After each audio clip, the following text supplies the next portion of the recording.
in this regard. और वहीं भारत के घने जंगल और झीलें विश्व भर के प्रवासी पक्षियों को अपनी ओर आकर्षित करते हैं। दुनिया भर से खूबसूरत परिंदे उड़कर भारत में प्रवास के लिए आते हैं। पक्षियों की सैकड़ों प्रजातियां विश्व भर से माइग्रेट कर भारत में आती हैं।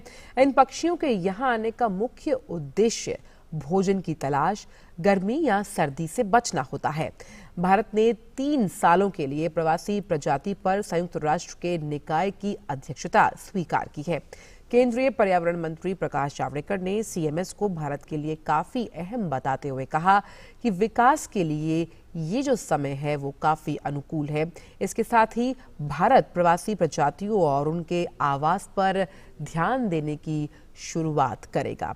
साथ ही उन्होंने ये भी कहा कि धरती की रक्षा और लोगों की जन भागीदारी से ये सभी कुछ संभव है। और इसी पूरे मुद्दे पर बातचीत के लिए हमारे साथ जुड़ गए हैं हमारे संवाददाता तापस। आप लगातार COP13 को फॉलो कर रहे हैं और जिस तरह से कल हमने सुना कि कैसे पीपल्स मूवमेंट बनाने की जरूरत है जब हम प्रवासी प्रजातियों के संरक्षण की बात करते हैं, और खास तौर पर इसमें तकनीक का भी इस्तेमाल है, चाहे हम ड्रोन की बात करें, सर्विलांस की बात करें, और ये साथ ही साथ विकास तो है ही, लेकिन किस तरह से संतुलन बनाने के लिए काफी अहम माना जाएगा। किस तरह से आपने देखा जब वहां पर कल मंथन हुआ इस पूरे मुद्दे को लेकर? सबसे पहले तो गुड मॉर्निंग आपको, आंचल और असीम दोनों को। और सबसे आपने सही कहा कि एक पीपल्स मूवमेंट जो है वो बहुत जरूरी है, और इस वजह से अगर हम कहें कि कल प्राइम मिनिस्टर नरेंद्र मोदी ने भी इसका आह्वान किया, और प्रकाश जावड़ेकर जो एनवायरमेंट मिनिस्टर उन्होंने भी यही बात कही, तो इस बात पे बहुत ज्यादा जोर दिया गया है कि जो पीपल्स मूवमेंट है, जो लोग जमीनी स्तर पे काम कर रहे हैं इन COP13 में, उन पे इस पे बहुत दारोमदार होगा। क्योंकि हाँ, हम सर्वेलेंस बात कर सकते हैं, हम गवर्नमेंट के इनिशिएटिव से भी बात कर सकते हैं, लेकिन ये सारी जो चीजें हैं वो व्यर्थ हो जाती है अगर जो ग्राउंड लेवल पे जो लोग हैं वो सहयोग नहीं करते हैं। मैं आपको एक एग्जांपल देता हूँ।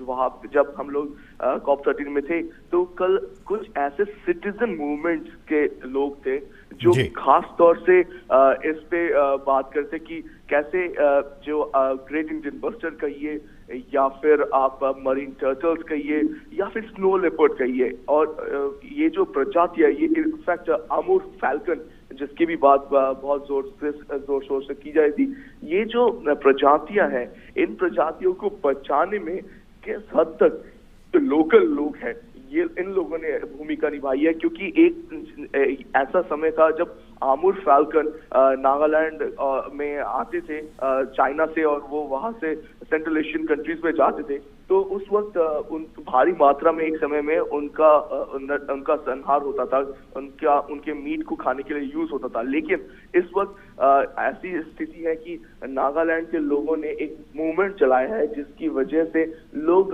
बहुत जागरूक हो गए हैं, और कोशिश ये करते हैं कि ज्यादा से ज्यादा लोग उनकी देखभाल करें। जब वो आते हैं उनको एक तरह से अपना जैसे हमारे घर पे रिश्तेदार आते हैं, फैमिली मेंबर्स आते हैं, उनको जिस तरीके से ख्याल रखा जाता है वैसे उनका ख्याल रखा जाता है। और इस वजह से ही हम हमने देखा है कि आमूर फाल्कन की जो स्पीसीज का जो एक तरह से बड़ी है, ना कि कम हुई है। वैसे ही मरीन टर्टल्स की हम बात करें, हमें पता है कि कितना अहम है मरीन टर्टल्स, खासतौर से हमारे कोस्टल रीजियंस में।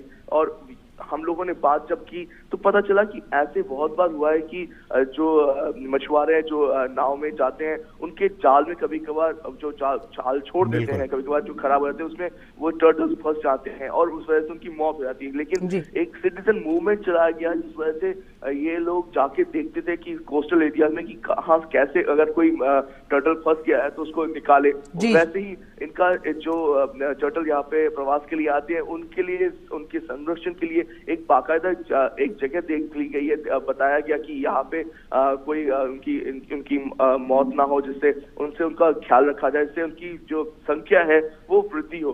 इसका बहुत सिंपल सा रीजन है कि अगर भारत जैसे प्राइम मिनिस्टर नरेंद्र मोदी ने कहा कि अगर हमें ब्लू इकोनॉमी बनना है, ब्लू इकोनॉमी से मतलब है कि अगर आपको जो ओशियन से जो आपको चीजें मिलती है उसको आपको अगर यूज करना है और ध्यान रखना है, तो इस ओशियन के जो मरीन लाइफ के जो जीव जंतु है उनका भी आपको ध्यान रखना पड़ेगा, तब जाके एक होलिस्टिकली आप आगे कर सकते हैं। तो बहुत सारी चीजें हैं COP13 में। मैं कहूंगा कि एक तरह से पूरे विश्व के लोग आए हैं और प्रेसिडेंसी जो कि भारत अब कर रहा है अगले 3 साल के लिए। और आपको पता ही है कि COP14 की भी भारत ने मेजबानी की थी और प्रेसिडेंसी भारत ने की थी, प्रेसिडेंसी भारत की अगले 2 साल की। तो एक तरह से पूरे विश्व की निगाहें जो है वो भारत की तरफ है, वो भारत की तरफ देख रहे हैं कि वो चलिए तपस जी तपस, समय की कमी है हमारे पास। जी जी जी जी चलिए शुक्रिया तपस इन तमाम ताज़ा अपडेट्स को हम तक पहुंचाने के लिए।